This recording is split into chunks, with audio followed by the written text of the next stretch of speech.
Hi, it's Scott. Welcome to another Board Games Maelstrom review.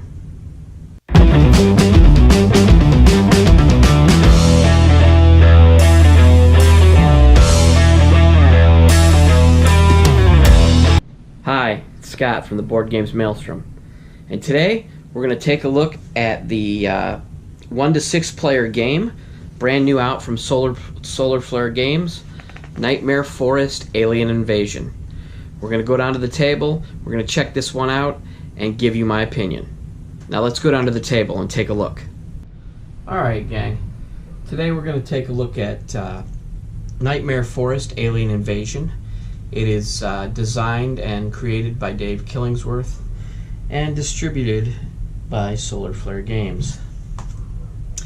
This is an interesting little game. It plays from, let me take a look here at the box. It plays 1 to 6 players, 20 to 60 minutes, ages 8 and up. It's a cool little game. Each of your characters starts with 4 dice. As they level up, they can gain more dice. They each start with the amount of health in the ability card that they chose. Here I have Carol, and her ability is Scavenger, and that gives her 9 health. And then Deborah has Quarterback, and that gives her 10 health. Each of you take a turn token and draw 1 gear card.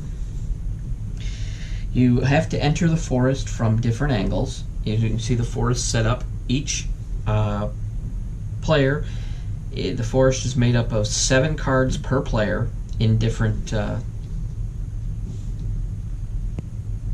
configurations, which they show you in the manual.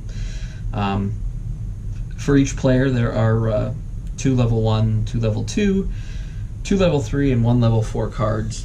So with 14 cards for 2 players, which is what I have set up here. We also have this turn, kind of like a timer. It's a turn marker. 9 is easy, 8 is regular, and 7 is difficult. I'm starting out at 9 here. We're just going to take a quick overview of the game. You collect your standees that match your character card, put their health on, grab a gear card, and then set off into the forest. During your turn, you can do one of several things.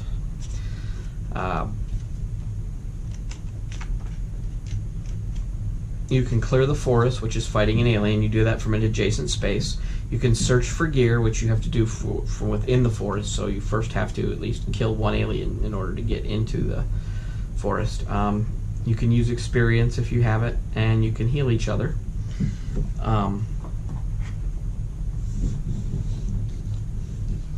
In order to start your turn, your movements and the actions are controlled with dice.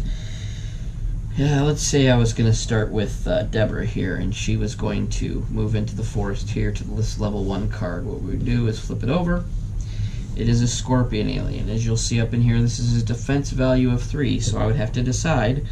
Her gear card is discard this card to replace the alien you're facing with a new one of the same tier, so that doesn't really help out. Carol, she has a rifle, so hers is quite good, but it's also very noisy, and in this game noise can attract aliens. You have to roll for noise, and if you attract an alien, it comes out and attacks, and if you kill it, you do not get to add it to your experience pool. Alright, so in order to fight this scorpion, let's just say she decides she's going to use 3 dice because she wants to make sure she gets it. So she'll roll all 3 of her dice, and she exactly hits 3, so this would be added to the pool of experience. The experience pool is any people can use it. After the alien is gone, you are allowed to move into that space. In order to win the game, you must clear the entire forest except for gear caches.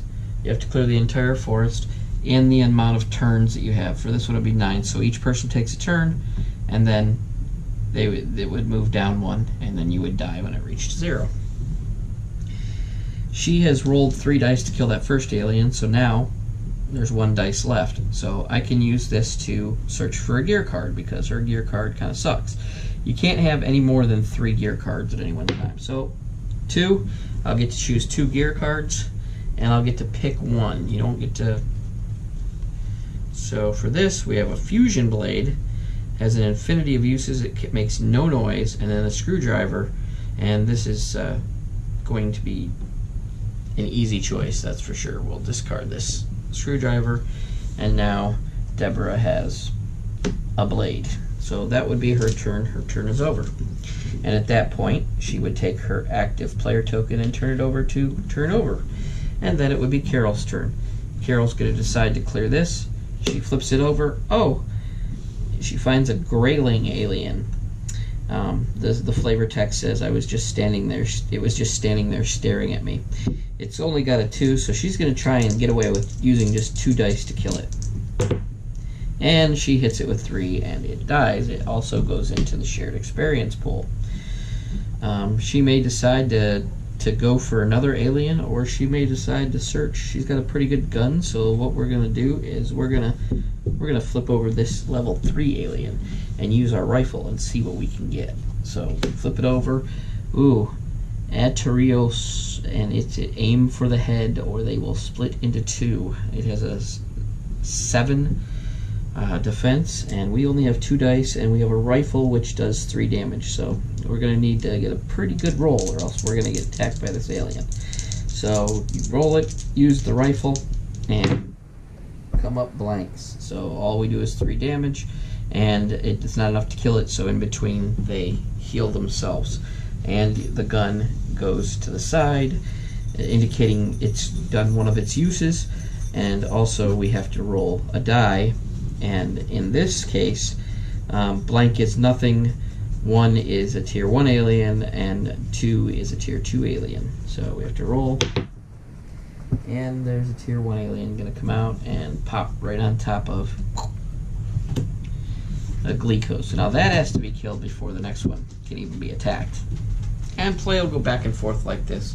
The turn marker would move down to 8, and play will go back and forth like this. You have health on your thing, and as you're attacked, like here, the alien, of course, before you rolled for noise, this alien would get a chance to attack. I believe they get the amount of dice that there is their level, so this would be a level 3. You get 3 dice. He would roll, and 1 damage would be done to Carol. So you would take away 1 of her health points. And then, of course, we would put this one down. This is a very interesting game. I'll be honest, you get a lot of game in a little box. I was pretty impressed with it from the first time I started playing. The components are excellent. I love the health nuggets. Instead of having like little cardboard tokens, you have like these little like rocks that are your health. I like it. The dice are excellent quality. The cards are good quality. Standees, I mean, I'm not a big fan of standees, but I can see where it's needed. It's got a very small box. You get quite a few cards. You get a lot of cards, and there is the first game that they put out, Nightmare Forest Dead Run, as that is a non-cooperative game. This is cooperative, so you guys work together to clear this forest. There's a lot of dice, so there's some luck. But overall, I don't think it's too much. I don't think it's too much luck, and I do believe it's the right amount for this game. I would definitely recommend this game for anyone. Solar Flare Games and Mr. Killingsworth has hit a home run with this one. I'm going to go ahead and give it a category 4 out of 5 rating. Storm rating here at the Board Games Maelstrom. If you want a copy of this, it's hitting distribution right now. It was Kickstarted back in January, and they fulfilled, and now it's hitting distribution. So if you want this game, I would definitely recommend it. It's a lot of game for a little box. Thanks again for stopping by.